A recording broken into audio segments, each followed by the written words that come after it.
Minister of VROMI, Management and Reforms have been proposed for the burial policy.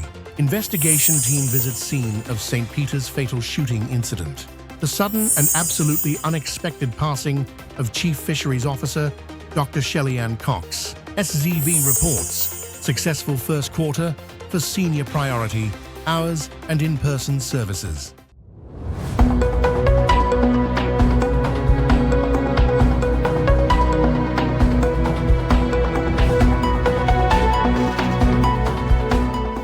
From the island, St. Martin, this is SXM Daily News for June 23, 2026. Patrice Gums, Minister of VROMI, the Management.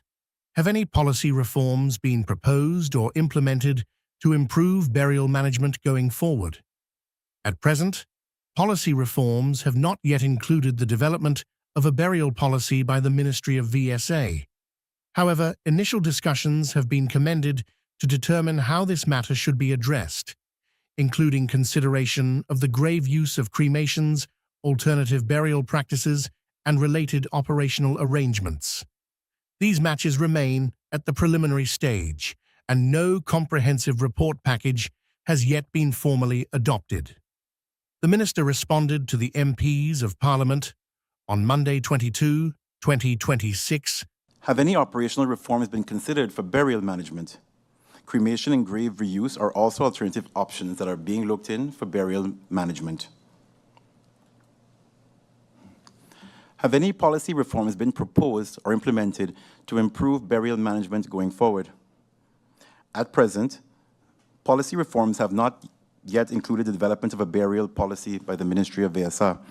However, initial discussions have commenced to determine how this matter should be addressed, including consideration of grave reuse, cremation as an alternative burial practice, and related operational arrangements. These matters remain at a preliminary stage, and no comprehensive reform package has yet been formally adopted. Is the Minister proposing to maintain the existing historical burial site on the south green side of the while establishing a new burial site on the north? This is the orange side. Would this result in effectively having two cemeteries on one plot of land? Is dividing burial grounds across both sides the most efficient use of space? The intention is to preserve the existing historical ground site while developing additional burying capacity on the same broader plot. That's, of course, Belvedere South for the housing, and Belvedere and the cemetery, and Belvedere remainder south for the cultural and historical conservation. Whether this will ultimately focus... No, end of the question. Response, sorry. Given the orange area is approximately 130 square meters, how much of this will be allocated to burial use? At this stage, it's not yet possible to determine exactly what proportion area will ultimately be allocated for burial use. Two key prerequisites must first be addressed. Policy aligned with the Ministry of VSA, an updated and formally adopted burial policy is required. This will establish clear parameters regarding land use, capacity requirements, spatial standards, and long-term management considerations for burial grounds. Two, preliminary spatial mapping and site mapping. A comprehensive preliminary site layout must be developed, taking into account broader land use priorities, including current and projected housing needs. This exercise will define optimal zoning with the area and ensure that burial functions are integrated in a balanced and sustainable manner. In addition, public consultation may be both valuable and necessary to ensure community alignment, transparency, and acceptance of the proposed use and location of burial facilities. Until these steps are completed, any indication of the exact size or exact location of the burial allocation would be premature. After accounting for burial space and infrastructure, how will the planned housing targets still be achieved? The achievement of the housing targets as outlined in newly established housing policy is not solely dependent on the availability of this specific site, but rather on a comprehensive and multi-instrument approach to housing delivery. The policy framework is deliberately structured to leverage several parallel mechanisms, including government-led social housing initiatives targeting vulnerable and priority groups, private sector investments facilitated through incentives, partnerships, and enabling regulatory framework, and finally, optimizing of the existing housing stock, including the rehabilitation and reintegration of abandoned and underutilized homes and buildings into the market. As such, while the allocation of the land for burial use in supporting infrastructure may have an impact on its development within this particular site, it does not materially undermine the broader housing targets. These targets are designed to be met across multiple locations and through diverse instruments. Importantly, now that the policy has been formally established, the ministry's immediate focus shifts to the mobilization implementation phase. In this context, the integration of burial space within the broader site planning exercise will be managed in a way that maintains alignment with housing priorities. There were some pretty serious allegations from the outgoing Minister of VSA, who mentioned that you've done a review with the ministry. I can imagine, a strong world character voted by the minister. Of yourself, but it might be difficult for stuff on this to speak up. What is the policy in terms of, let's say, sort of a whistleblower protection or to speak up? What is the government's policy in terms of protecting that person? Would there still be some sort of a third-party independence review, or is that the end of this review process? And I understand that. The acting minister's function is something that's decided within the Council of Ministers. And have you considered perhaps rotating or switching the active minister's position? In other words, that you think a different ministry should act instead of the Ministry of VSA, as per the question from the reporter. Press briefing on Wednesday. I expected a hard question, Mr. Lee. I don't find it so hard, but okay. The last question first is considering not taking the position of acting minister.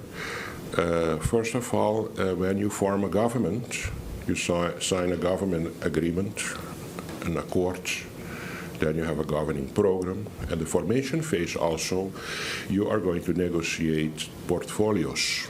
So in this case, the URSM got the portfolio of general affairs connected to the Prime Minister, secondly VSA, and the Minister Plenipotentiary in Den Haag. So that deal is a deal by the front door. Secondly, when we assume our position, we also make through a landsbesluit, national decree, we sign the vervangingsregeling. So at that moment, through a landsbesluit, you are going to agree with each other who is actually replacing which minister in her or his absence. That landsbesluit has already been established and ratified. So in this case, the URSM deal in this is, or actually not the URSM, the ministers in the Council of Ministers have agreed with each other that in the case, for example, of replacement for the Minister of VSA, that will be the Minister of General Affairs. So we are just following the ratification of the landsbesluit that was made by day one when we started with the new government for Sint Maarten. And thirdly, it's very awkward discussion of I should be the one. Yes, I should be the one because of the fact that we have to adhere to the landsbesluit for the vervangingsregeling, for the replacement arrangement that we have. But there should be also, except of political rhetoric, there should be some factual ground to start a discussion like that. So what I did is I just went to I directed the letter to the Secretary General without even going to the departments, and I told her, you are actually the boss of the ministry as Secretary General. There are a lot of allegations. Please check in the ministry if this is true, because the allegations are politically sensitized. I mean that politically these discussions start. It's not from the civil servants, believe me, this is all politics. But what I wanted is to show the community of Sint Maarten, the people of Sint Maarten, that there is a big difference between playing politics with the sentiment of the people of Sint Maarten in contrary to trying to destroy people with a good heart and integrity for the country. And that's why I'm so happy that this answer came back from the ministry. And actually, I can tell you, I had recently, Monday past, a great meeting with the management team of VSA. And there was a great ambiance there, fantastic, very professional, very warm. So with this information combined with the outcome of the investigation that the Secretary General of VSA did, I wanted to prove the political arena that they have to stop with how they are busy playing politics in this country, actually destroying reputation of people and professionals and bringing unnecessary confusion in our society. Mr. Lee St. Martin is going through some challenging times, and not only St. Martin, the world is going. We are going through our hardship here. I have full empathy and understanding, and I'm doing what I can with the government of St. Martin to do what we can. But we have to realize that all countries in the world, especially those in the developing countries, are going through some hardships. And it's not time now to play the politics that those are playing now. It's a time now for us to unite, for us to be focused, and for us to do the best for the people of St. Martin. So just for clarification, so is there, what is government's policy Yes. about sort of whistleblowers? Yeah. And does this conclude any Yeah. investigations? Yes, of course. Because of the allegations that the former minister presented, he decided that he is going to consult the Integrity Chamber, and the Integrity Chamber is planning to do an investigation also. So it's not only that my Secretary General from the organization did it, it's going to also be conducted by the Integrity Chamber, and I think it should be done also. It's very important that you have that space for that culture, that investigations are possible, and the Integrity Chamber also is going to do their part for the investigation, especially those political insinuations. Next to that, the Integrity Chamber on its own already, loose from all this, is also presented a whistleblower policy to actually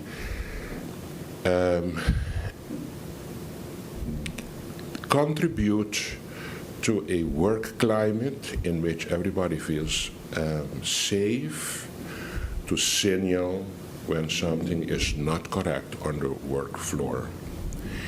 But actually, without a whistle-blowing policy, personally, I think that should be already the case for the government of St. Martin.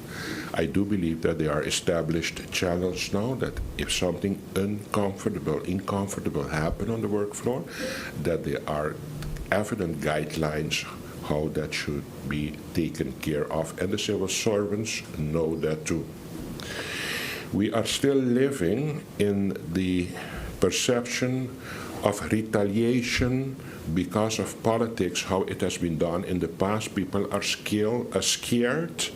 Be careful. I can tell you the cultus of this government, and for sure this Prime Minister, is that everybody has the free carte blanche to especially do and say what they think and feel, and everything that they feel unhappy or uncomfortable with, they should bring to the floor for us to take care of.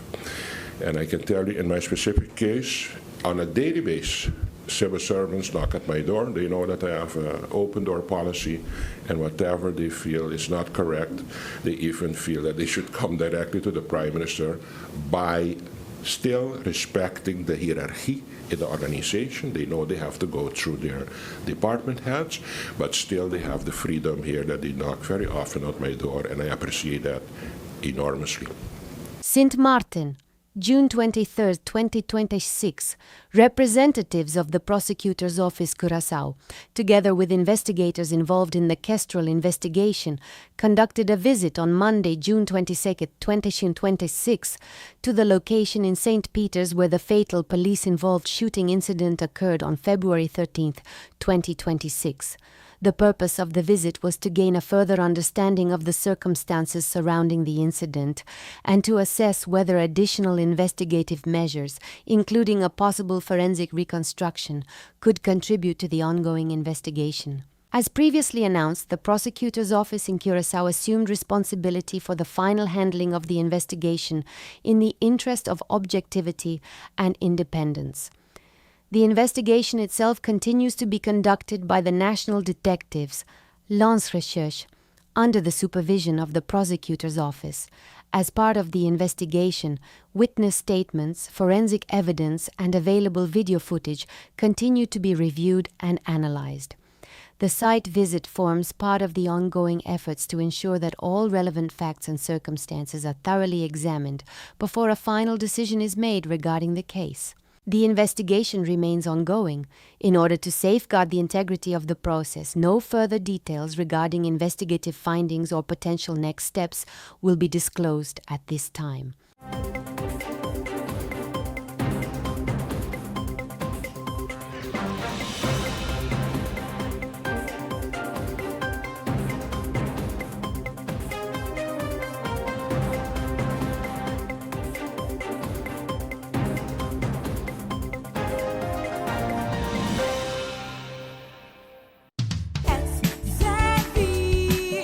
Social and health insurance is your social and health insurances. Are you SXM insured? Do you have a valid medical insurance status? SXM is cardless. Request your My SXM account today and enter the virtual office of SXM. Go to sxv.sx and sign up now. SXM, yeah, your social and health insurances.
SZV Social and Health Insurances is pleased to share the positive results of its recently launched Senior Priority Hours and overall in-person service improvements following a full review of the first quarter of 2026. Introduced in late January, Senior Priority Hours was designed to improve access and provide dedicated support for clients aged 60 and above. Data collected between January and April 2026 shows that the program is meeting its goals with strong client satisfaction and a clearer picture of service needs. During the first quarter, SZV recorded over 4,499 in-person visits across its departments. The highest number of visits occurred in March, largely due to requests for wage tax cards. The newly introduced kiosk ticketing system has been effective in tracking client visits across all departments, giving SZV better visibility into client flow and wait times. Despite the high number of visitors, SZV has kept service times manageable. On average, clients wait 17 minutes to visit a service desk. The most requested services were in pension and severance pay, sick leave and medical authorization, and customer service. The numbers from our first quarter are very encouraging. says Morenica Arindel, Manager of Customer Service at SZV. We can clearly see that our seniors and other clients who need in-person help are using the services we have put in place. The feedback has been very positive. Clients appreciate the comfortable chairs, the calm atmosphere, and the new ticketing system. It shows that our efforts to create a more welcoming space are working. The first quarter review also pointed to areas where SSV can do better. The morning peak hours put pressure on staffing and service coverage, which can affect wait times.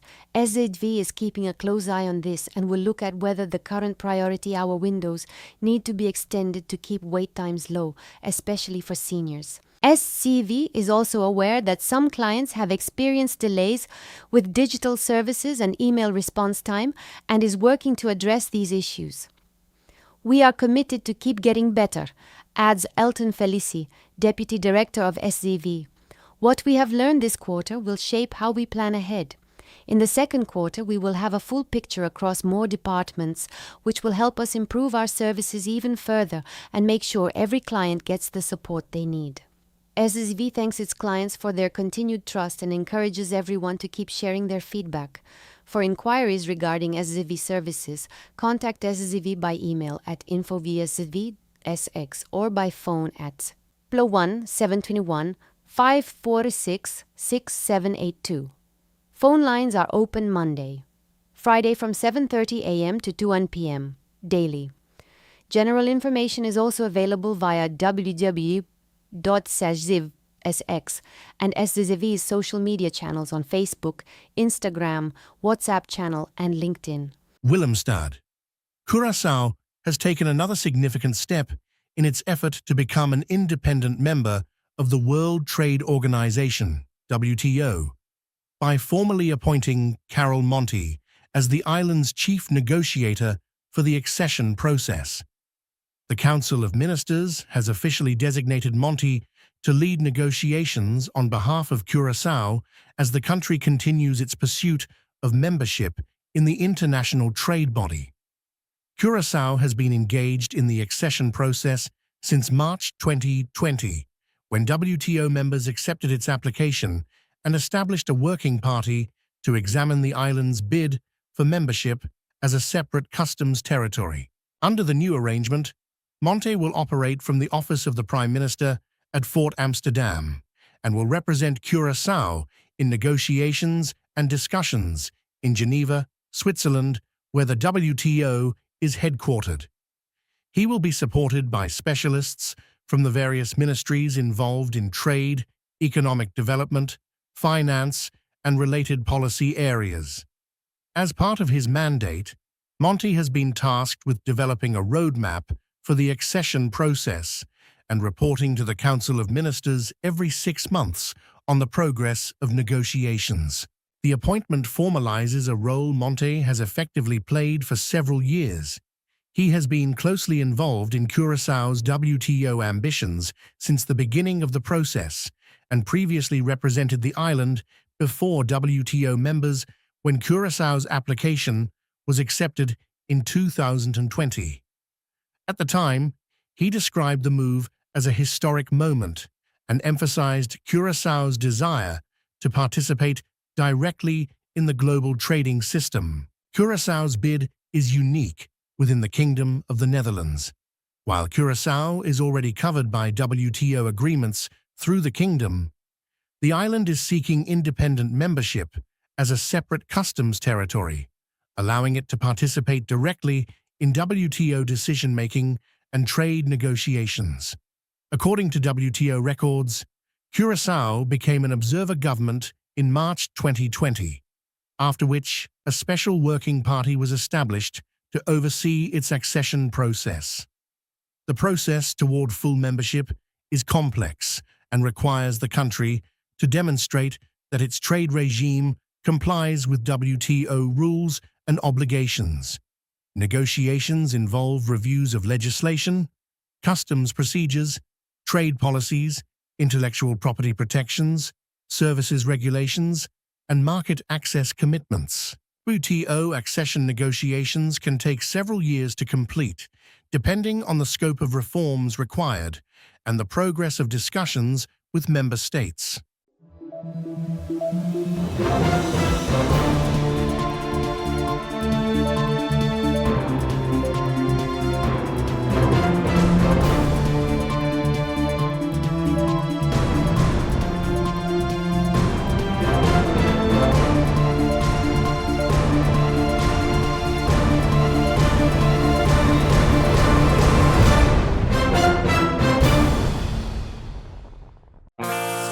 Now for the weather forecast tonight.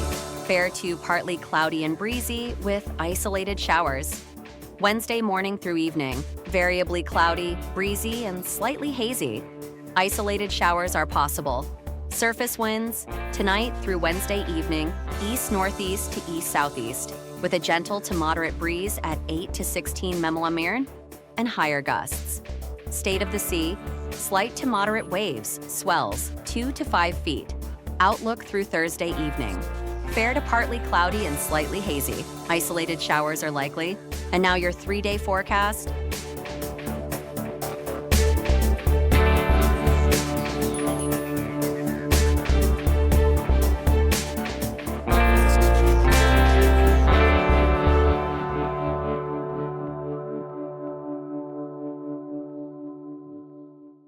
SXM, your social and health insurances. SXM,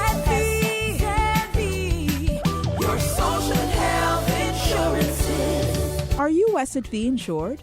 Do you have a valid medical insurance status? SXV is cardless. Request your My SXV account today and enter the virtual office of SXV. Go to sxv.sx and sign up now. SXV, yeah, your social and health insurances.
So often, when we lose someone close to us, we speak of the sting of death. The sudden and absolutely unexpected passing of Chief Fisheries Officer Dr. Shelley Ann Cox this afternoon carries pain that cannot be adequately described as a sting. This young woman, just 37 years old, lived and worked with a singular purpose: to improve the lives of the men and women who make their living from the sea. A scholar by training and certification, yes, but every day of her professional life was devoted to ordinary fisherfolk, whose dignity, livelihood, and future she guarded with uncommon passion. She did not simply work in the fishing industry, she lived for it and for them. With unmatched dedication to the upliftment of the fishing sector in Barbados and all of its practitioners, she left us literally while performing her duties, a mere 3 years and 6 months into the job. In that short time, she gave more of herself than many do in a lifetime. Judged on paper, Dr. Cox was an academic of the highest order. Observed on the job, however, she was the consummate promoter and defender of a sector whose business excited her every passion. She went to work every day, determined to uplift the lot of ordinary Barbadians who make their living from the sea, whether they operated in deep waters or from the shore, always insisting that their work be treated with the respect and seriousness it deserves. She executed government policies as they relate to fisheries, but she did far more than that. She was relentless in helping to shape an industry that could be resilient in the face of climate crisis and economic uncertainty, urging the adoption of modern techniques and best practices not as abstract ideas, but as tools to secure the future of real people, with real families in real communities. In every conversation, she treated fisherfolk and their livelihood with dignity, listening carefully, explaining patiently, and always seeking a way to marry science and scholarship with the lived experience on the jetty and at sea, said Prime Minister of Barbados Mia Mottley. Met Dr. Cox through with fisheries and being a fisherwoman, and also with dealing with other fisher folk organizations, and we became friends. And she has been very inspirational and very good to me, and also been very good to my family. And it's going to be a terrible loss.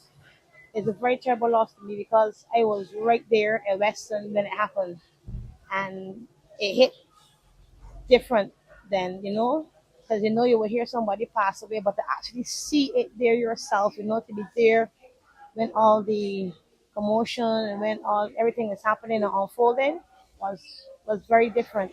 She would always come and chat and ask her how the day would go with fishing. And she would ask me what we think about the new environment that we get in. Any feedback, tell she.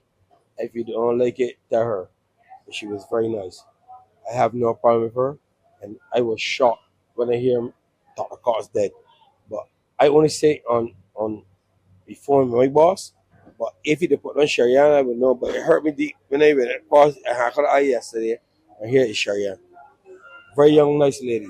Full relationship.